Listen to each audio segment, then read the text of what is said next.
Ce vendredi 23 juin 2023, Jean-Luc Reichmann a annoncé un événement télé pour la semaine prochaine.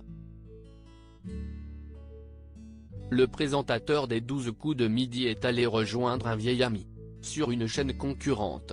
Alors qu'ils ont été concurrents pendant de longues années, l'amitié entre Jean-Luc Reichmann et Nagui n'a jamais failli. Au début des années 90, le présentateur de N'oubliez pas les paroles l'avait choisi pour incarner la voix off de son émission, N'oubliez pas votre brosse à dents.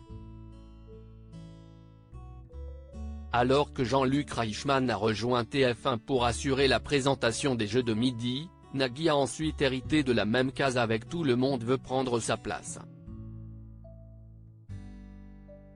En juillet 2022, alors que TF1 consacrait un documentaire à son animateur vedette, Nagui avait indiqué que Jean-Luc Reichmann avait une qualité qui pour moi, est essentielle à la télévision, il avait la radio dans ses veines, ce sens du moment, de l'intonation, de comment placer sa voix en mettant en avant un animateur, en étant drôle, en étant voix off. Malgré cette reconnaissance, les deux animateurs ont pris des chemins différents. Et pourtant, la semaine prochaine, les téléspectateurs les verront réunis sur le plateau de N'oubliez pas les paroles. L'heure des retrouvailles, un crossover inattendu.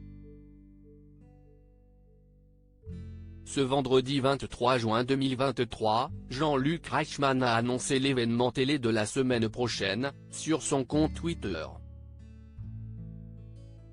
Après 35 ans d'amitié, surprise totale pour Nagui. À votre avis, pour quelle raison complètement improbable ai-je débarqué sur son plateau ? A complété le compagnon de Nathalie Lecoutre. Il y partage même un cliché de ses retrouvailles avec Nagui. Les deux présentateurs apparaissent hilars. Pour le moment, le mystère reste entier quant à la raison de cette séquence.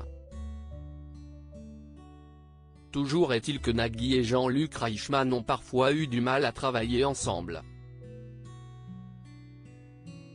On répétait l'émission pendant des heures et par moments on pouvait s'interrompre pour régler un sketch, une cascade, puis on pouvait reprendre. T'es prêt Jean-Luc ? Jean-Luc ? Je sors du plateau pour aller voir si sa moto est là. Elle n'est plus là ? Tout le monde me disait, il est parti faire une voix off.